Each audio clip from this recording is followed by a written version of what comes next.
All right, everybody. Welcome back to Horn Takes. This is from the cheap seats where we generally just talk a lot about football. We'll talk a little bit more than football today. But we got a special guest today. We got Chris from the Spurs Up Show. We've been trying to get him on for the last few weeks, and it just hasn't worked out with schedules, and baseball really, I think, is what got us knocked off schedule. But Chris, welcome to the show. Why don't you tell us a little bit about your show before we get too far into this? Talking about this SEC, Texas and OU to the SEC. Talk to us about your show, how long you've been doing it, what you enjoy about it, all that good stuff. Yeah, well, first things first, man, I appreciate you having me on. And unfortunately, neither of us are busy this time of year because neither of our clubs could make it to Omaha. We got to watch LSU and Tennessee and Stanford and TCU and all those guys get after it. But either way, that's neither here nor there. Yeah, man, I appreciate you having me on. Again, my name's Chris Phillips of the Spurs Up Show, which you can guess by the name, is a Gamecocks entity. We do everything from social media, of course. We're on Twitter, Facebook, Instagram, YouTube, even TikTok, if you will. I do a daily live show, which is called The Daily Crow. It airs noon to 3 exclusively on YouTube. We actually take questions, comments, and calls in that. We have daily guests. And then I also have my daily topics and discussion and things that I hit on. But we do take questions, comments, and calls. We got a TSUS hotline, if you will. And then we drop daily podcasts on iTunes, Spotify, Stitcher, Google Podcasts. We also drop merchandise, tsus.store. You see some of the Beamer Rattler stuff. We got the Beamer Ball tee on. We do events as well. So a little bit of everything, really. And man, I'm a creator by nature. I mean, I love sports. I love the Gamecocks, and I love to create content, whether that be video, graphics, podcast, what have you. So it's a really natural fit for me. And it's something I started back in January of 2017. We started from zero. I think the page had 30 followers on Twitter, no Facebook, no Instagram. Fast forward a year later, we get the LLC for the business in November of 18. Moved to Columbia to pursue it full-time August of 19 and been doing it full-time ever since, man. So it's a blast. The joys and the journey, as I always say. And I'm enjoying every step of the way. And like I said, man, just a sports fanatic, if you will, and love creating content. And so it's a perfect pair and a perfect match for me. And obviously love talking Gamecocks, but also talking SEC, which is why we're here. Exactly. Yeah, I noticed all your stuff on TikTok, and that's where I started noticing your content. And I'm a lot like you. I'm just a big sports guy. Love the Texas Longhorns. I kicked around the idea of doing a podcast for probably like a year and a half. And I actually had the equipment to do a podcast for about a year before I actually sat down and said, you know what, I'm going to do a podcast. And so that's how I kind of just started off, was just no video or nothing, just doing a podcast. And I've learned some stuff watching some of you guys. So, and I think it's cool to collaborate with all the different guys, especially the guys on TikTok. So we're here to talk about Texas. We're really here to talk about the SEC going forward, but a big part of the SEC going forward is Texas and OU joining the SEC. That was a huge announcement a couple years ago. Seems like we've been talking about this forever and ever and ever, and finally both schools get out of their Big 12 deal. Now we've got a football schedule. What does Texas and OU for you mean coming into the SEC? Yeah, Sean, I would say the best just got even better. I mean, that's pretty much it. You got to embrace competition, and I'm sure Shane Beamer and the Gamecocks and every school around the SEC feel that way. But, you've heard the phrase, the slogan, the rich get richer, if you will. I mean, that's just the SEC, and I mean that literally and figuratively as well, because we all know the TV deals and stuff like that. It's going to be absolutely insane if it's not already set in concrete, set in stone, if you will. But, I think it's a great thing, man. It's funny, from the national level, from the SEC fan level, just the college football fan level, and college sports fan, because I think we're forgetting basketball, baseball, how big that's going to be. And we've seen South Carolina and Texas square off in the diamond, and we already know just how great those series are and those matchups are, if you will. But now, again, I just think it means the increase in competition. I think it means fantastic matchups. We've already seen with the 2024 schedule being released. And again, it's one of those things where you really got to embrace it. Again, from the national and the SEC level and just the sports fan level, I love it for the unique matchups, man. I love the return of Texas A&M. I love the return or the addition of South Carolina traveling to Norman to take on Oklahoma whenever they finally take on Texas. All these unique matchups, Georgia, Texas, that we're getting. From the local level, from the South Carolina level, Sean, I can tell you it's a little bit of a different vibe, just in the sense of, I think me personally, I'm a competitor and somebody I would say I'm excited for it. I'm really looking forward to it. But again, it just it just makes things tougher. And for a South Carolina football program that has never won the SEC, has only made one appearance in the SEC championship, it's I think it really it almost shifts the goal somewhat, Sean. And I think that's the case for a lot of these teams out there. Your ultimate goal is going to be to win the SEC, but it's going to be easier with the expanded playoff to make the playoff than it's going to be to win the SEC championship. I think even a program like Texas could say that. Heck, I think everybody could say that, right? It's not going to be this old school model where you lose one game and your season's over. I mean, you go 10-2, you're in a 12-team playoff. Like, there's no SEC team getting left out at 10-2. So I think there's a lot of excitement. I think there's some uncertainty, as you know, Sean. Anytime there's change, it can be, and it most of the time is, met with resistance because there's a lot of people that fear change. But I'm somebody that I look at change and embrace it. And so I'm really excited to see what this means. And again, for all sports, not just football, I think it's a net positive overall.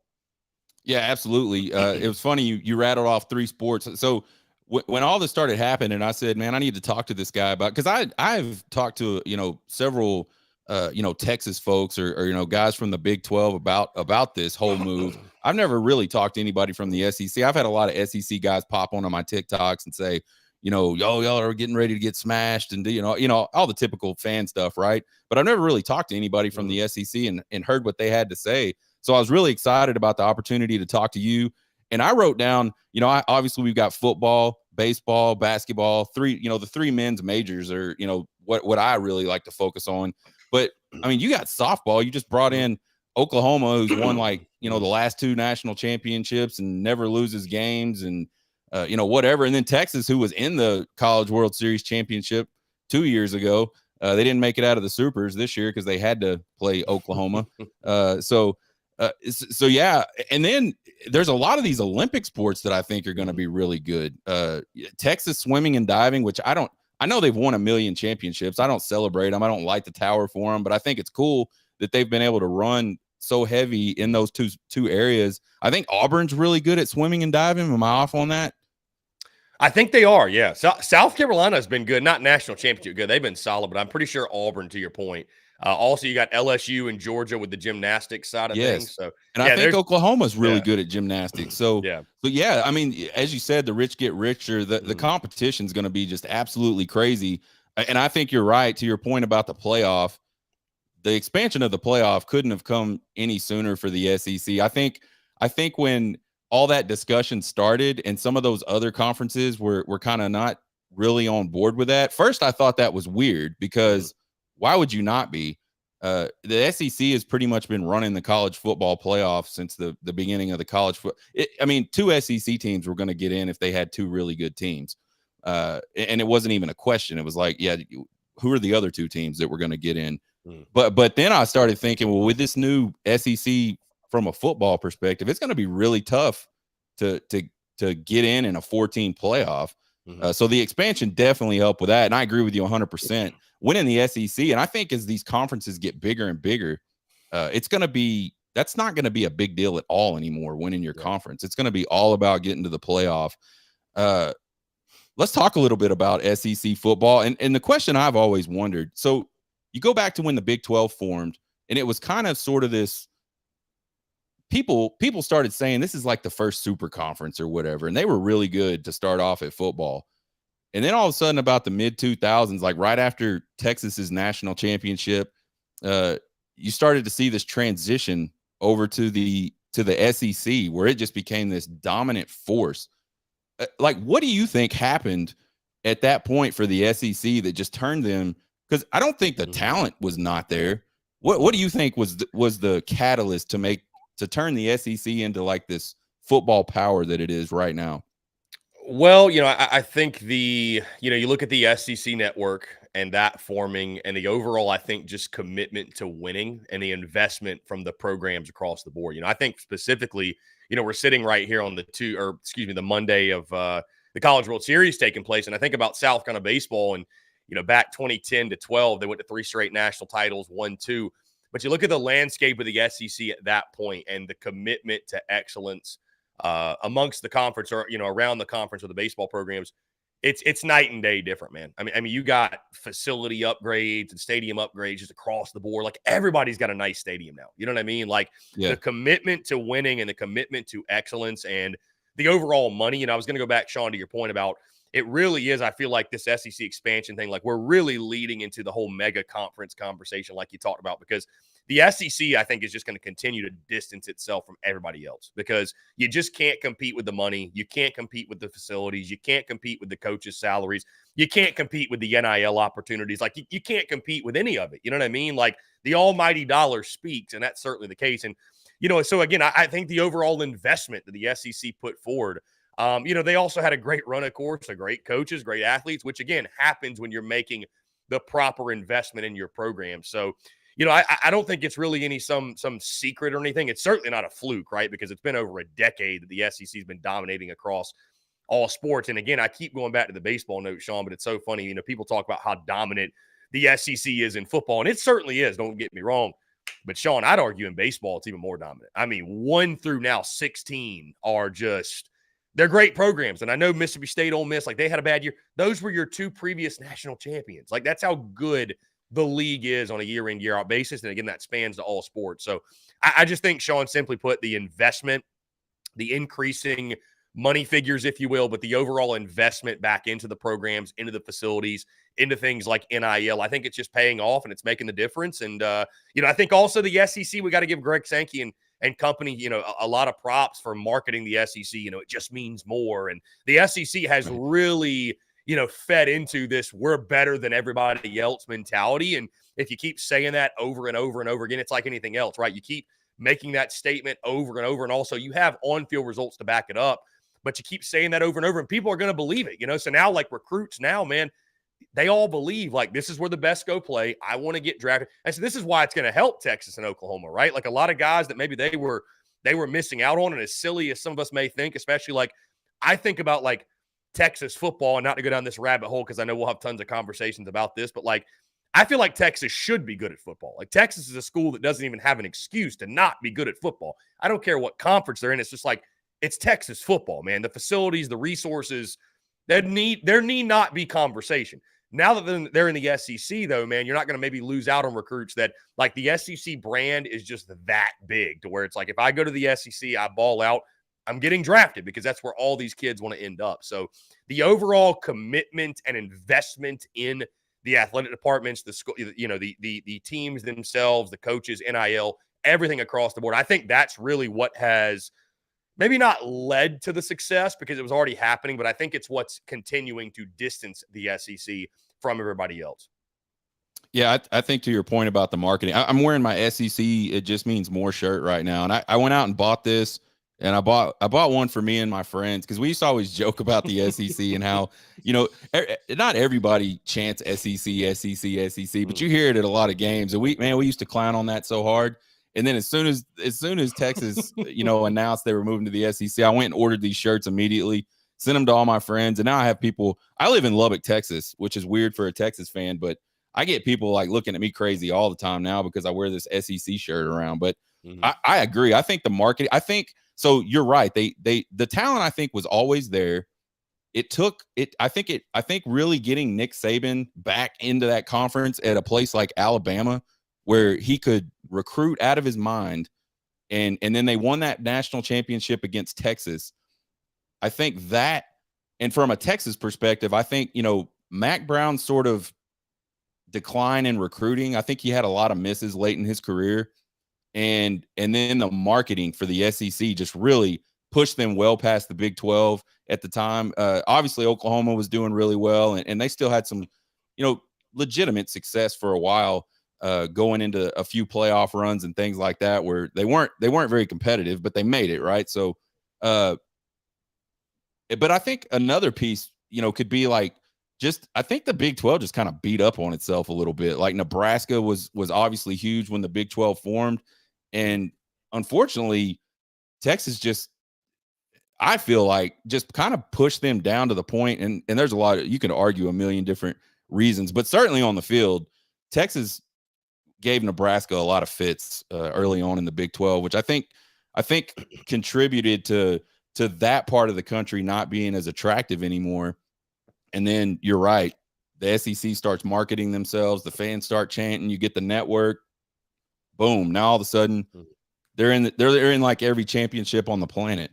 Yeah. Uh, And I'd say this too, Sean, to your point, the elites are always going to be the elites. I think it's, when I talked about the commitment to winning as well, I'm really talking from like the bottom or like the sure. middle of the pack, if you will. I feel like, it's like anything else in life. It's like, you know, your top is always going to be your top. Like your top 1% is going to be your top 1%. But if you can bring up the bottom, like that's where you really see the change. Sure. And so, I feel like that's where a lot of the commitment to winning came as well. Like schools like South Carolina, where they got a little bit of a taste of winning and said, we want to compete at this highest level. We got to do more. We got to invest more. We got to recruit at a higher level. We got to do everything at a higher level, right? And so that's why you see the competitiveness and, the SEC being touted. The SEC is touted as the best conference in college football and college sports, college baseball, whatever, not just because of its top 2 or 3. Like everybody's got a top 2 or 3 that could beat anybody.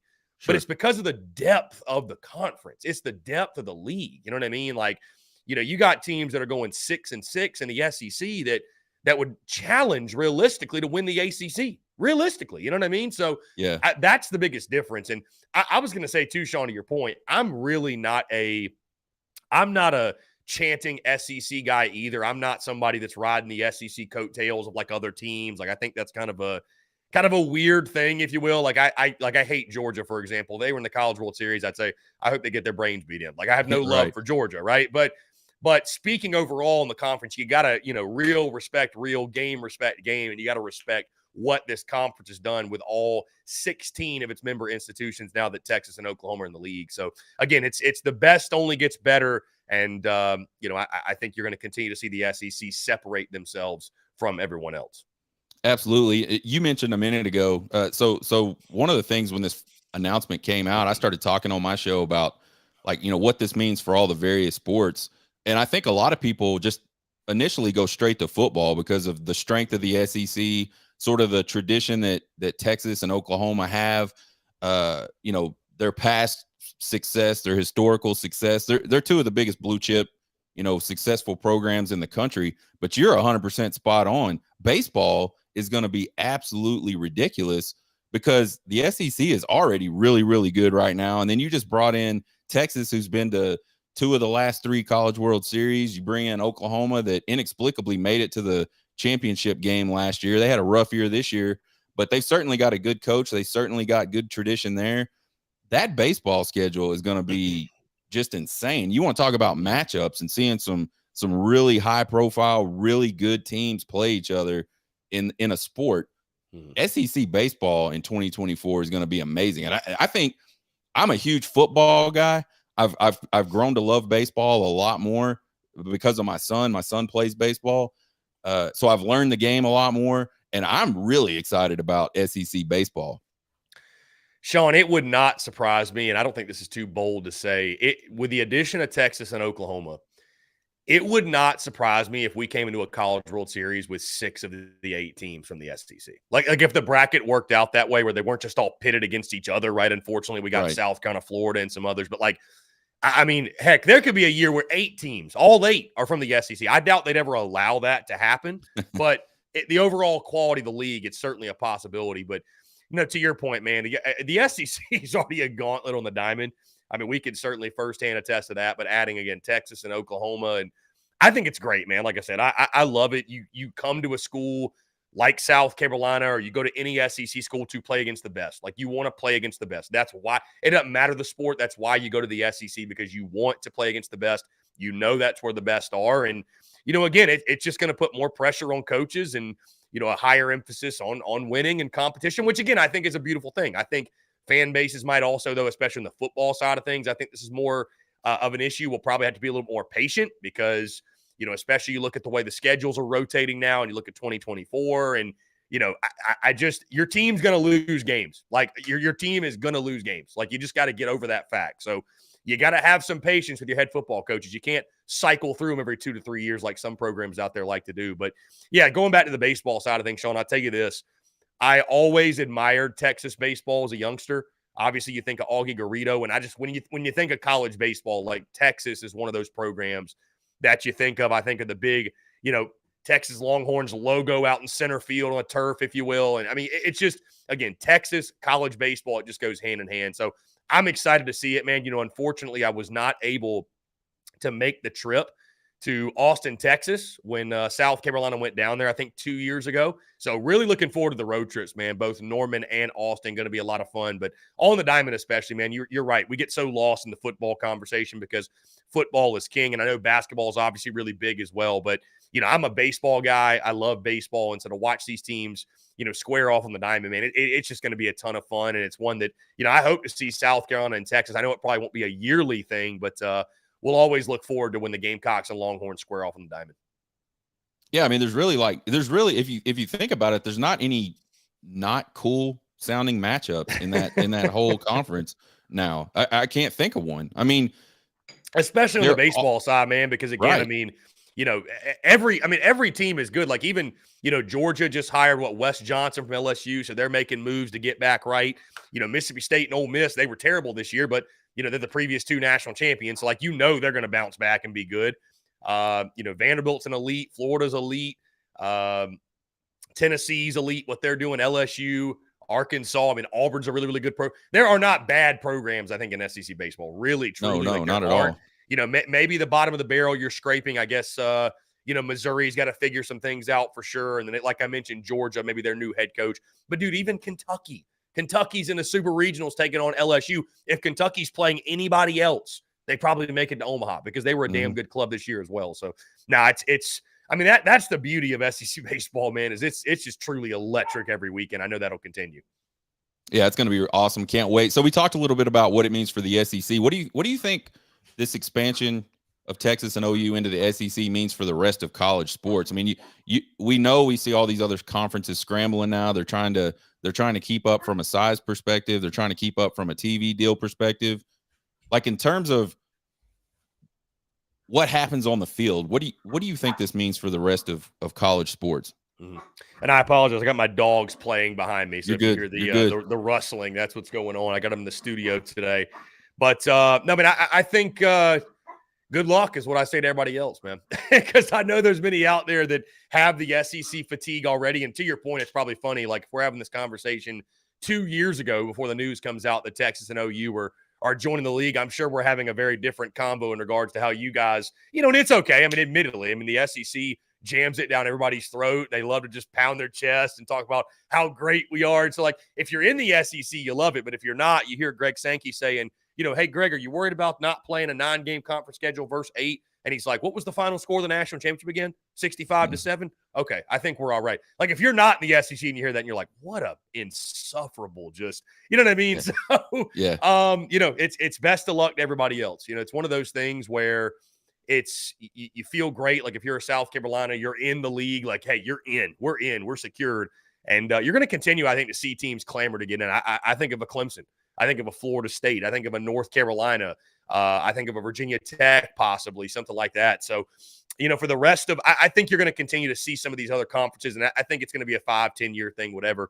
You're going to see them dissolve, man, and I think we're going towards the mega conferences. But I think that's what kind of scares people, just about the uncertainty of the future of college football and the way that transfer portal, NIL, realignment is changing things. And I'll tell you this, Sean, what's interesting – again, I have this national side of me, this SEC side of me, and then I have the local, like, South Carolina fan side of me, because nationally, I look at the 2024 schedule release.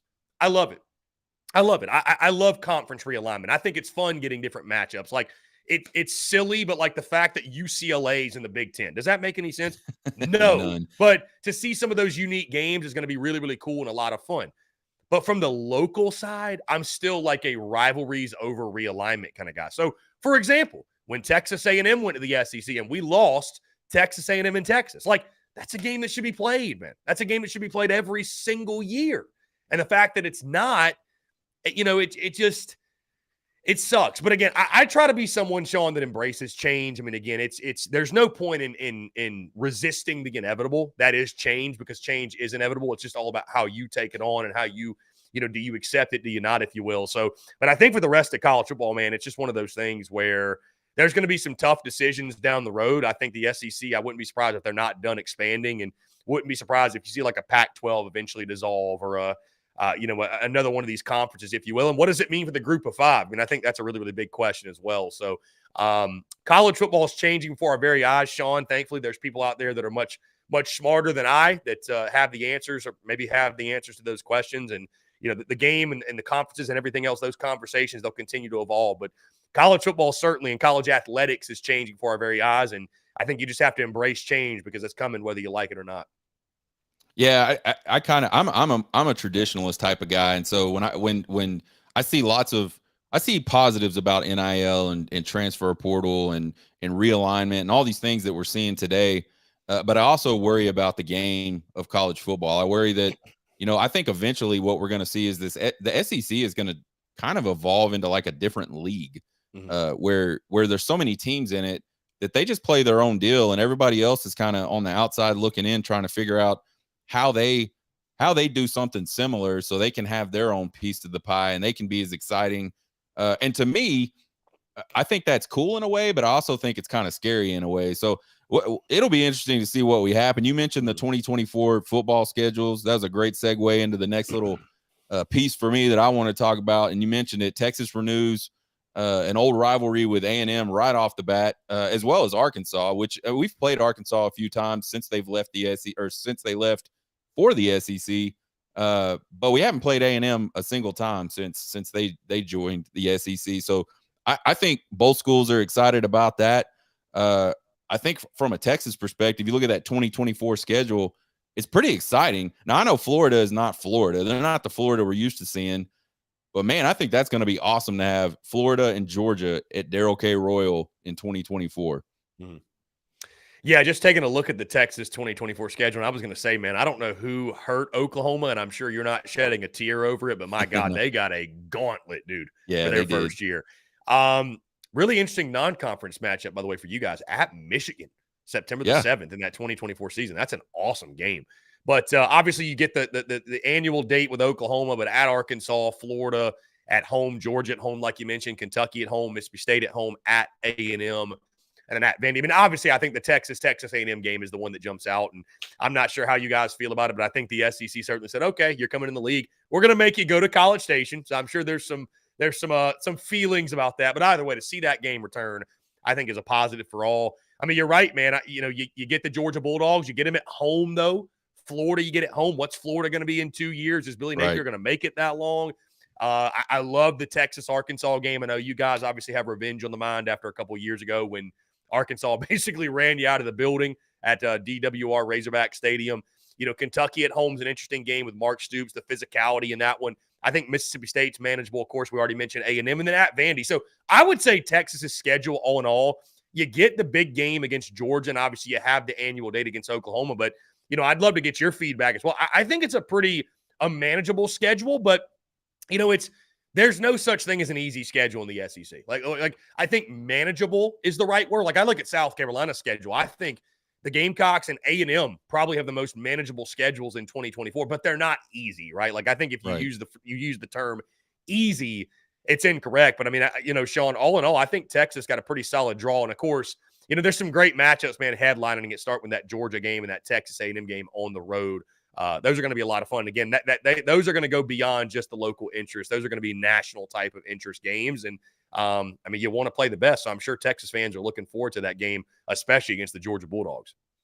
Yeah, I think, something that, as I think about going back to the beginning of the Big 12, I feel the same way about this schedule for 2024 as I felt about a lot of the schedules we had in the Big 12 right off the bat, because you had Nebraska that was really good. You had Colorado this was before Colorado start to fall off. You had Kansas State was a couple of years really, really good, on the national level. So I think if you look at these schedules as we're moving into the SEC and this one particular for Texas going into 2024, it's a lot like those old schedules, which were fun schedules.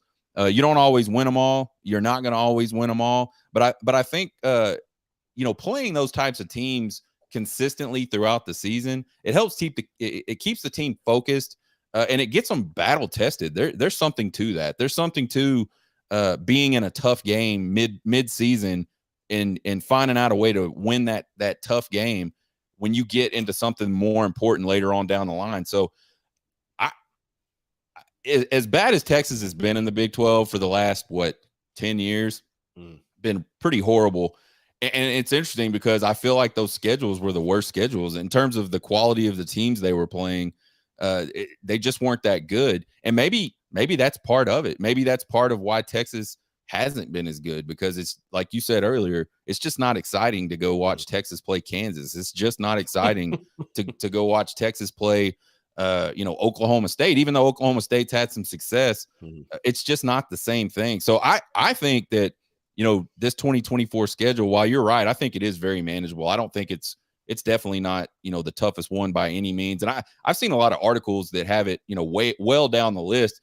And at first I was kind of like, really? And so, but then when I started looking a little more closely at everybody else's schedules, I was like, yeah, I mean, there's a lot tougher schedules out there to be had. So, I'll tell you this though, Sean, if you're looking for the Texas Longhorns to be tested and to go through the SEC is going to give you all that and more, my friend, because it's sure. one of those leagues that I'll say that, again, to your point, like the elites are the elites. Like, I don't have to convince you that game against Georgia is going to be tough, right? I don't have to convince you that South Carolina's 2024 road trip to Tuscaloosa to play Alabama is going to be tough, right? Like, I don't have to convince you that. But it's these other teams, man, that you play, the Arkansas, the Kentuckys, heck, the Mississippi States of the world, that there are a lot of teams in this league that, if they play their A game, they can beat anybody on any given day. It's what makes Georgia so good, right? They can play their C game and still win, right? They can find a way. They did it last year at Missouri, right? They didn't play their best game. They still found a way to win. But these middle-of-the-pack teams, and South Carolina proved it last year, right? When they were at their worst, they were abysmal. But they faced Tennessee late in the year. They faced Clemson, and the Gamecocks played their A-plus game, and they beat 2 college football playoff contenders. And, I mean, South Carolina was very much a middle-of-the-pack SEC team last year. But there were a lot of teams like that. I'd say there's 6 to 7 teams that are like that in this league, maybe even more, that, again, you catch them on the right week. That's why they say any given Saturday, right? I mean, anything can happen. I know the Big 12 has some of that, but certainly that is elevated in the SEC to a different level. So it's just one of those conferences, man, that you can never rest on your laurels, right? You can never take a moment to relax, because if you don't, heck, man, we saw Vandy beat Florida last year. And I'm not, Vanderbilt's Vanderbilt, but Clark Lee, love what he's doing in Nashville. So it really is just truly top to bottom, man, a gauntlet. And if you're not careful, to come up and bite you. Yeah, I think, looking at this 2024 schedule for Texas, one thing that does stand out to me is just the 3 rivalries that Texas has to play, like right off the bat. I think if from a Texas fan perspective, that's where you go, holy shit, like, did that just happen? Like, we're going to do A&M, Arkansas, and, we've been playing Oklahoma every year, but we're going to do those 3 guys right off the jump. And I think for Texas fans, that's what makes that schedule seem tougher, because we know A&M hates Texas. We know Arkansas hates Texas. Georgia probably doesn't really hate Texas.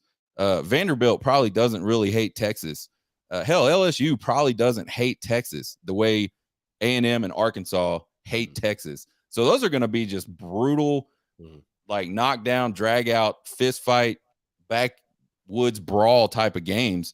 And we got 3 of those right in the first year. So I think if you hear Texas fans go, man, that's a tough schedule, that's probably why. Well, and there's certainly more juice in those games, but I was going to say this too, Sean. We know about the rivalries that are returning, or, some of the rivalries that are being rekindled because of the way the schedule is going to happen. You know what I'm so excited for? The new rivalries that are going to be born from this. Because I think about when A&M and Mizzou were added, and, I would have never in my life thought of Missouri as a rival of South Carolina. But it's become one, my friend, especially, you lose 4 straight to a team, you learn to hate them real quick.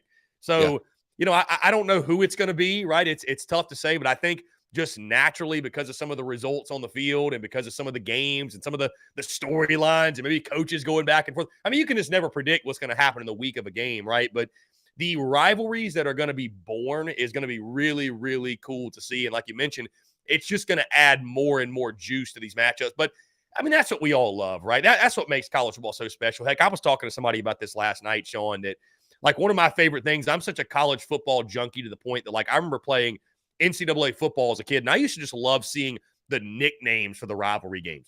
The Red River Shootout, like the world's largest outdoor cocktail party, clean old-fashioned hate for Georgia Tech. Like, it's just, I don't know, man. It's just a cool thing, So I think there's going to be even more rivalries that are born. I can't wait to see it.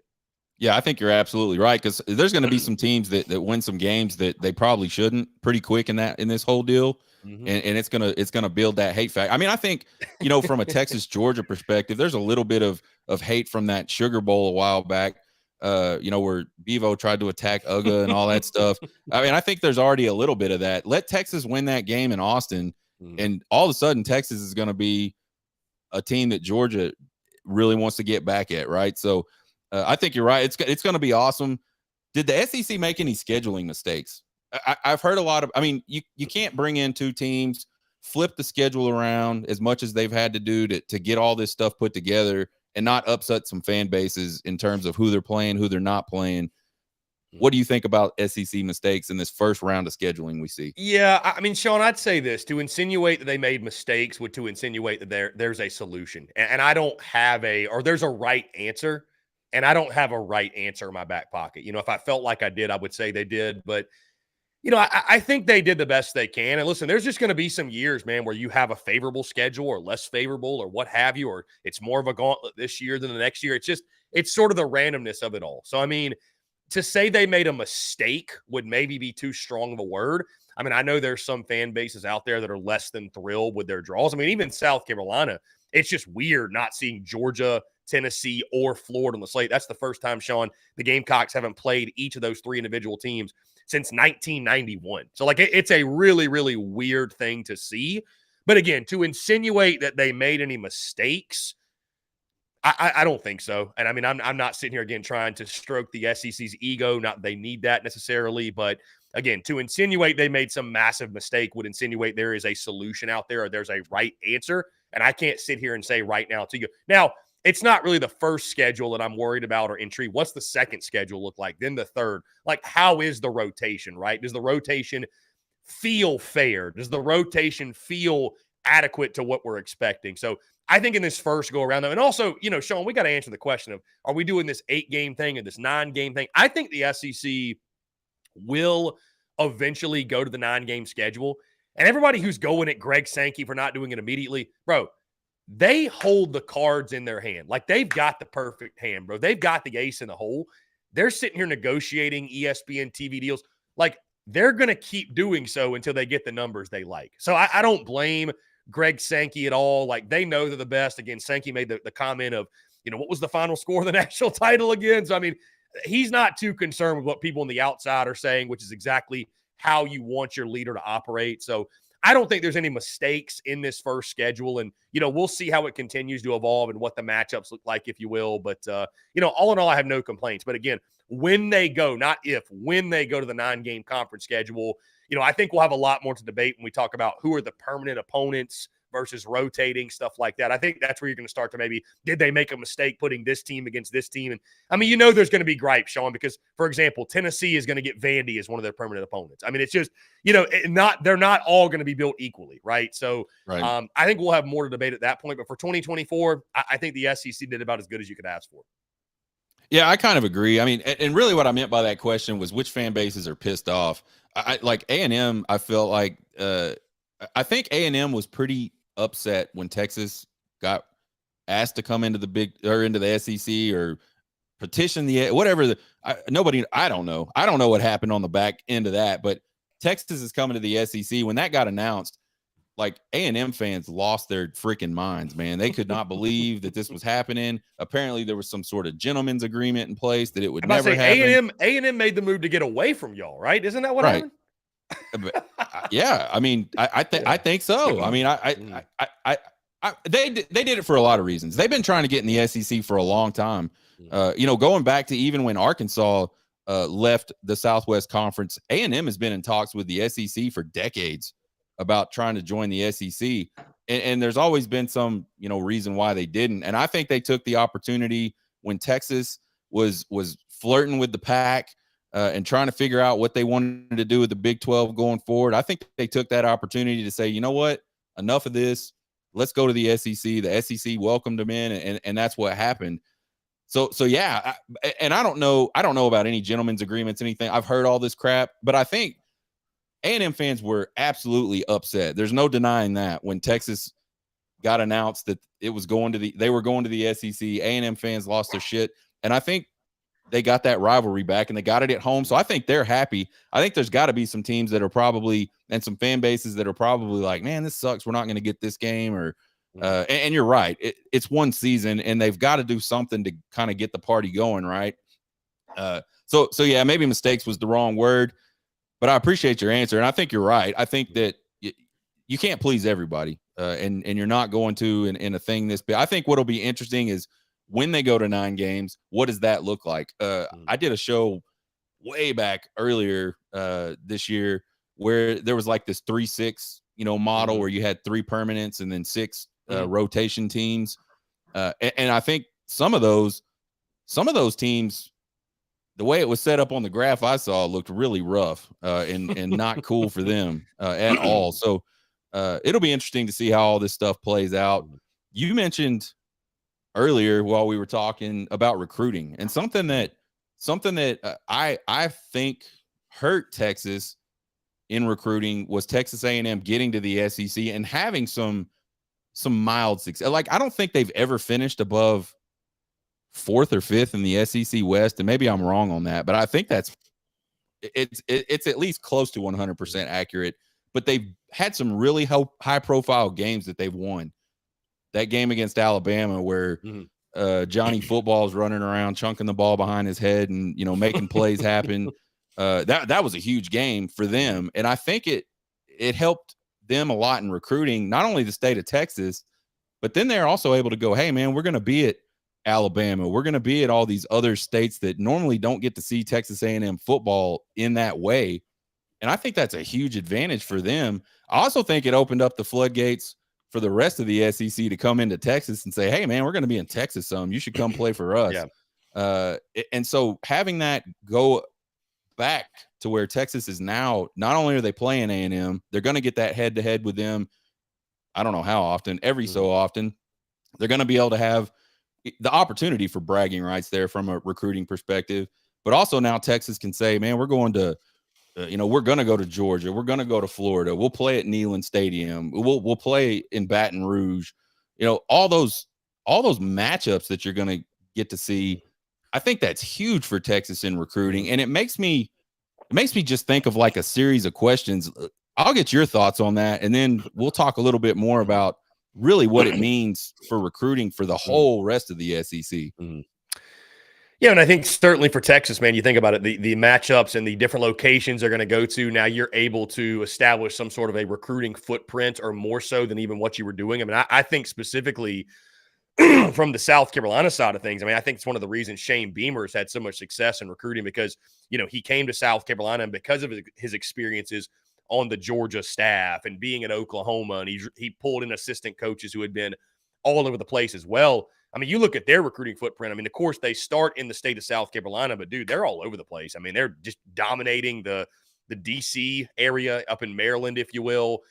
They're all over the Southeast. They've gone into Texas. They've gone to the Midwest. So, certainly, and again, you get that SEC logo, that SEC patch on your jersey, if you will, and it helps out with the recruiting effort. So, you mentioned Texas A&M. It's really funny. They are a team that, how many times have they burned people when it comes to preseason predictions? And I thought last year they were a 10-win team, and they were just abysmal. So we'll see what happens. Again, I'm sure no tears shed from you guys, but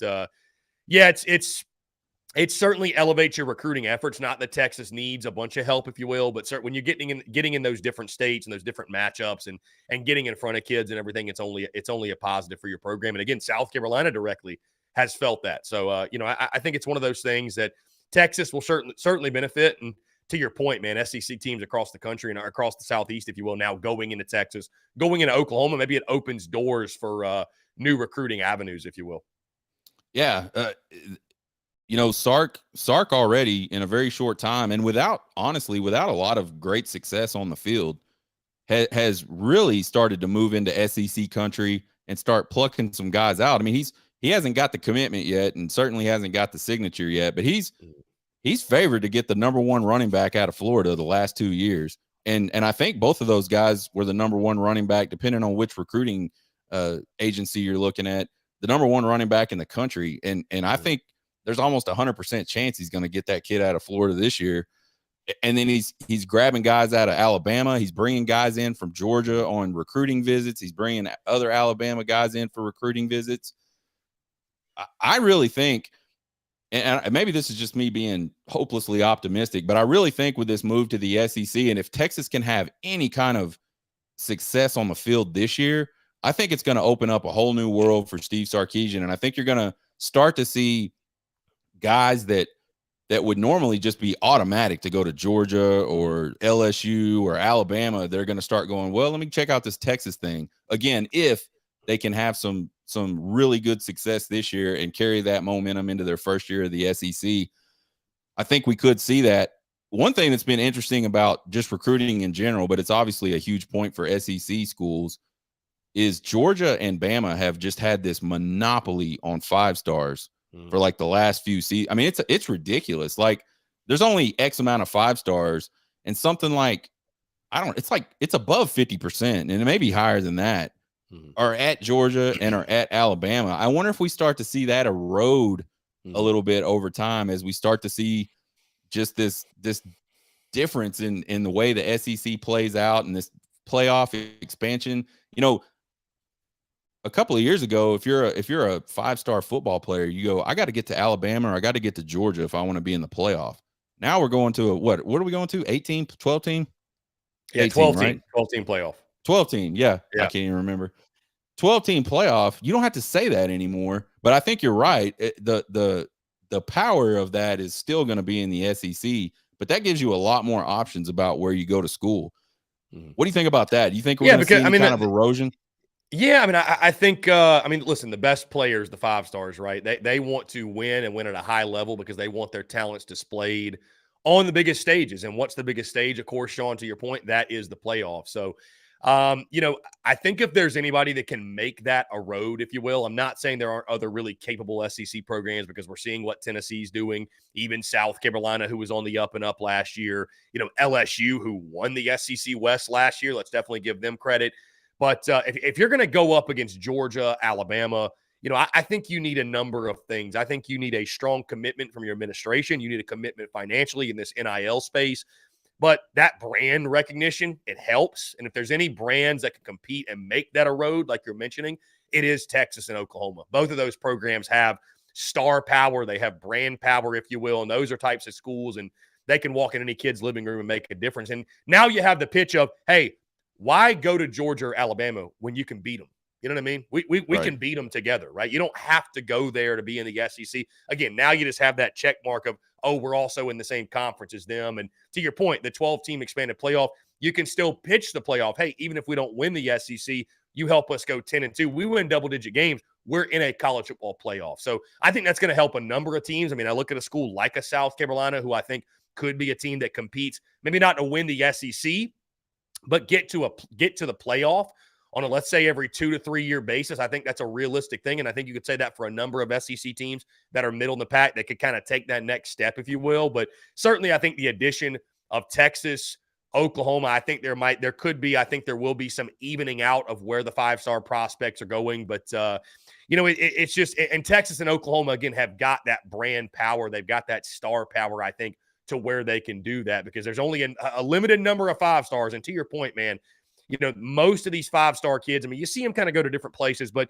most of them are going to go to the best programs, man, because they want to get to the league. They want to win at a high level. They want to compete for championships. There aren't many, I doubt there's many 5 stars out there, especially like 5-star quarterbacks, like 5-star difference makers who are like, I just want to go 6-6 in college. Like, just not many of them are doing that, man. You know what I mean? Like, they want to play for the best. They want to beat the best. They want to go up against the best. They want to be developed. They want to get to the league. And so that's why schools like Georgia, Alabama have benefited from that so much. And again, I think Texas and Oklahoma, though, I think they do have the brand power to start walking in these living rooms, start stealing these kids and giving the pitch of, hey, why join them when you can come to our school and you can beat them?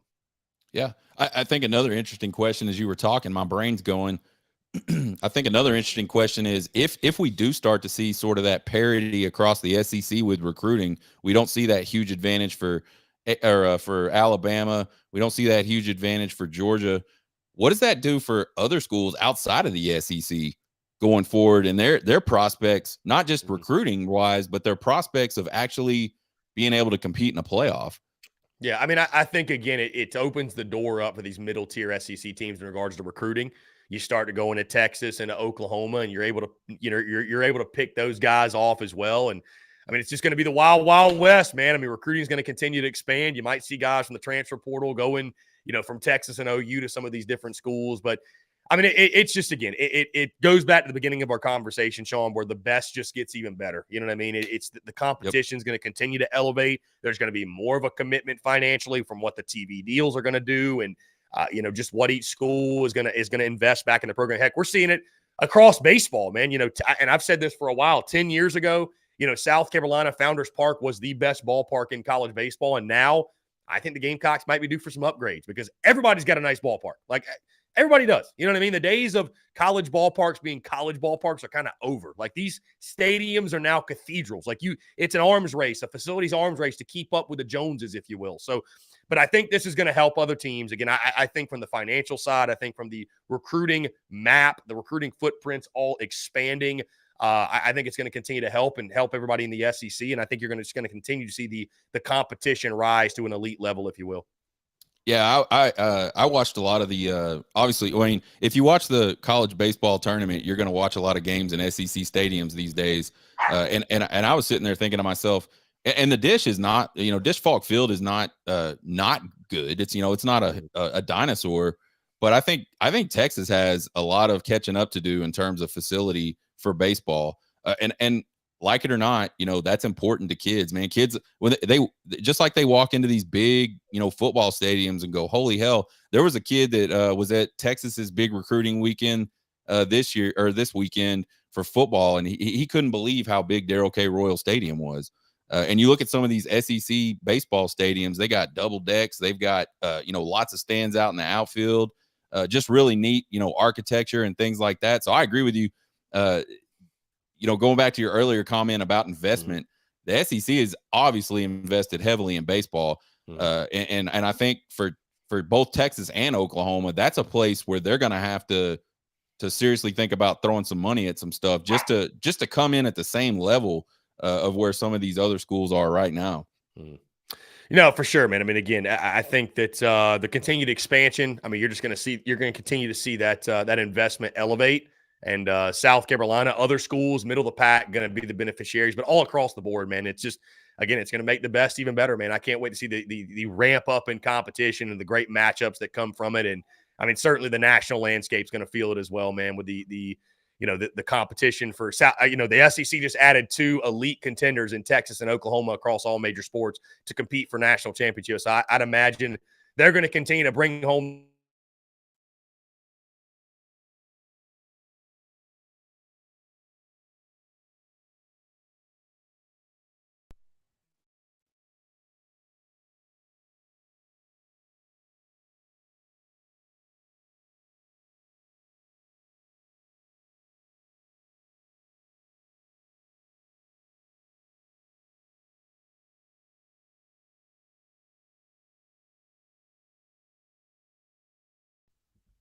Sean, I lost you there for a second. You got me?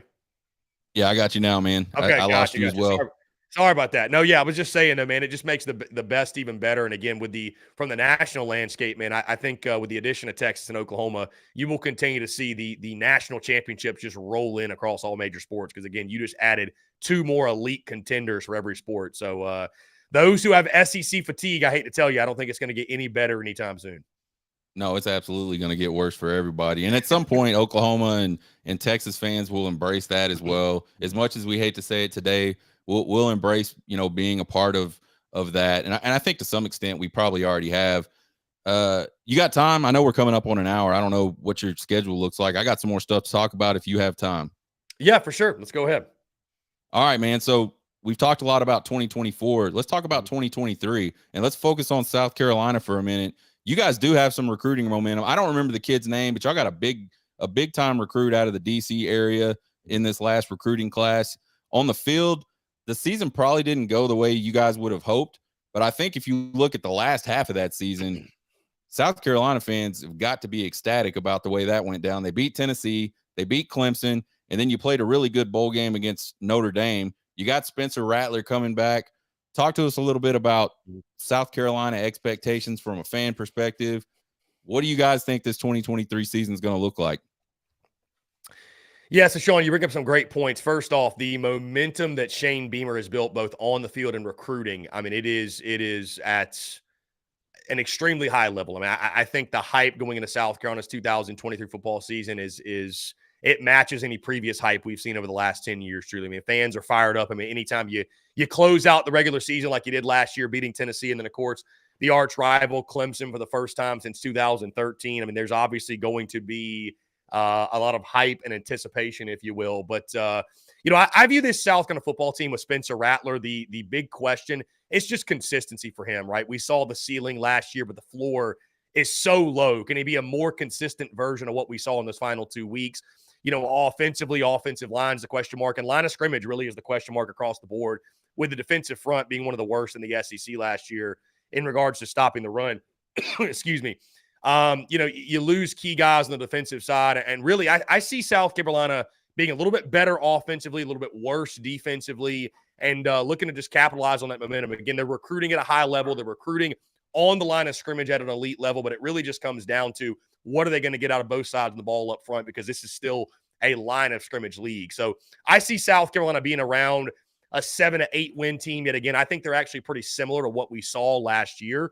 But, the recruiting momentum, like you mentioned, the momentum as a whole for Shane Beamer and this program, I think they're right on track, and dare I say even ahead of schedule going into year 3 of his tenure. But as we know, year 3 is a really, really important year, and I think most Gamecock fans have labeled for 2023 to be successful. I think matching last year's win total of 8 wins, I think that would kind of start to set a new floor, and I think it would be a really, really strong foundation to take South Carolina into this new era of SEC football with the additions of Texas and Oklahoma. Yeah, I think you're dead on all that, especially about this being an upfront league. A lot of people have asked me over the years, like, why is the SEC just so good at football?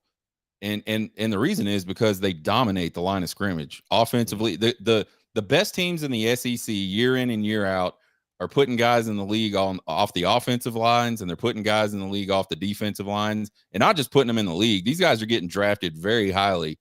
And I think, I've kind of come into this realization, and maybe other people have a long time ago, the skill position guys to an extent, they don't matter. And I don't mean that like negatively. I just think if you have an elite offensive line and an elite defensive line, you can take talented skill guys and put them back there, and they're going to excel. Pass rush helps the back end of the defense. It obviously, having a good defensive line helps the back 7 in the run game. It just helps everything. And then conversely, if I have 10 minutes to stand back there and throw the football, one of my really good fast guys is going to get open, and I'm going to have time to get him the football. I don't necessarily need to be the most talented. I mean, I think Stetson Bennett is a talented kid, or he wouldn't have ever been at a D1 school in the first place. But he's not like the most talented quarterback that's ever played. Greg McElroy, not the most talented quarterback that's ever played the game, and he won a national championship at Alabama.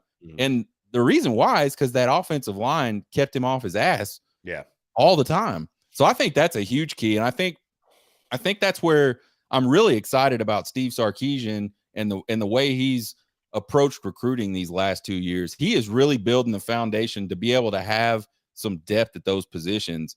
We need some edge guys to show up, I think, definitely. We'll talk more about this later this week on your show, but man, I'm really excited about the direction there. And I think that's what you have to absolutely have to win in the SEC.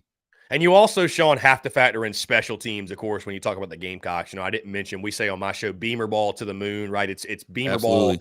ball, pandemonium in South Carolina. And I mean, you look at the special teams of the last 2 years, and, special teams, Sean's one of those interesting things where it's like, I feel like teams, the typical college football team, it's sort of a hit or miss thing. I mean, some years you're going to have great special teams years, and other years you just kind of hope special teams isn't a reason you lose a ball game, right? You don't get punts blocked, kicks blocked, whatever. As long as it's just like at 0, you're fine, right? But I mean, South Carolina in the first 2 seasons, man, they have really thrived on the special team side of things under Shane Beamer. I mean, you look at last year with Kai Kroger, Mitch Jeter, they both returned this year. I would say the best punter kicker duo in college football. And again, it's not sexy to talk special teams or the punters or what have you, the kickers, but when you look at South Carolina and showing the way they won some games last year and the role that special teams played, there's no doubt they are a football team. They use all three facets to win the game. And I think that's honestly, Sean, one of the reasons why, if you look at some of these FPI, these preseason models, the computers hate South Carolina. And the reason is they don't win games flashy. They don't win games in a sexy manner a lot of times. A lot of times they're not scoring 50 per game, but they're using turnovers, right? Big plays defensively, big plays on special teams, being opportunistic on the offensive side. And of course, with the offensive side, you got a new OC and Dowell Loggins. We'll see how he does. But special teams is certainly something when you talk South Carolina football, you've got to put a point of emphasis, because what Beamer Ball and what Shane Beamer and Pete Limbo, the special teams coordinator, what they have done, man, I mean, it's been a huge factor, and I would expect, nothing less in this upcoming season as well. Yeah, I think special teams is a hugely overrated piece of football. Special teams it's kind of like a home run in baseball. I mean, every coach would love to be able to have a team that can go out there and just consistently put the ball in play and string a lot of base hits together and manufacture runs that way. But the truth is, and the way the game of baseball is today, hitting that home run is a huge deal. And to me, that's kind of like that magic bullet, a lot like special teams is. You can change the tide of a game really quick with a badass special teams play. Mm-hmm. So I think that's something Beamer Ball has been a thing ever since, man, almost since I've been alive. So I definitely think that's an advantage for South Carolina going forward. As we talk about this SEC season next year, you got to think UGA, got to think Georgia. It has to be one of the favorites. You never want to sleep on Nick Saban at Alabama. Who else do we got? Who do we think are who's a sleeper in the SEC this year? I'll give you sleepers from East and West, because I think most are going to pick your typical Georgia, Alabama in the SEC title, with Georgia winning the SEC yet again. And I'll actually lock in my game-by-game predictions in a couple of weeks, not just for South Carolina, but the entire SEC as well.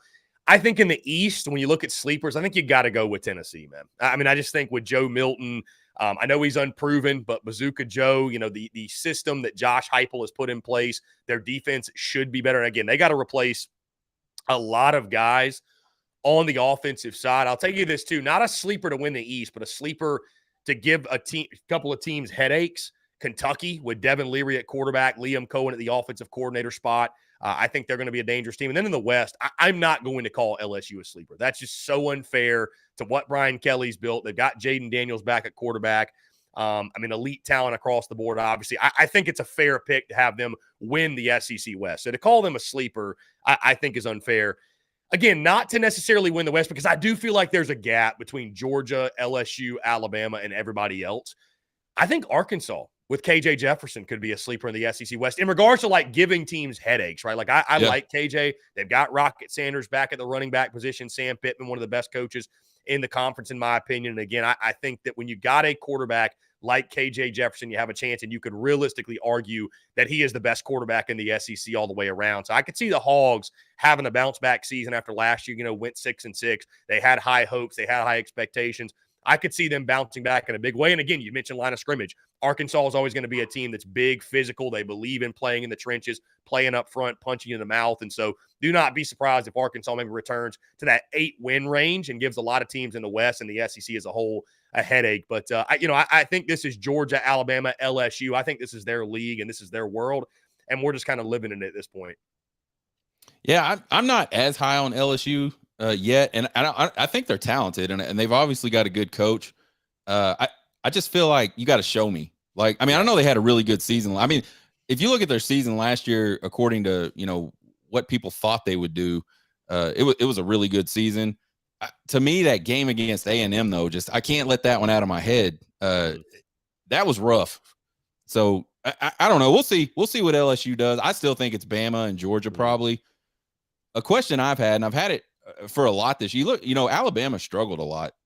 I mean, Alabama struggled in 2022 to the tune of 2 or 3 losses, and a close game against Texas that I don't think a lot of people really thought was going to happen. I think even Texas fans were ecstatic just to lose the game by what was it, 1 point or 2 points, whatever it ended up being.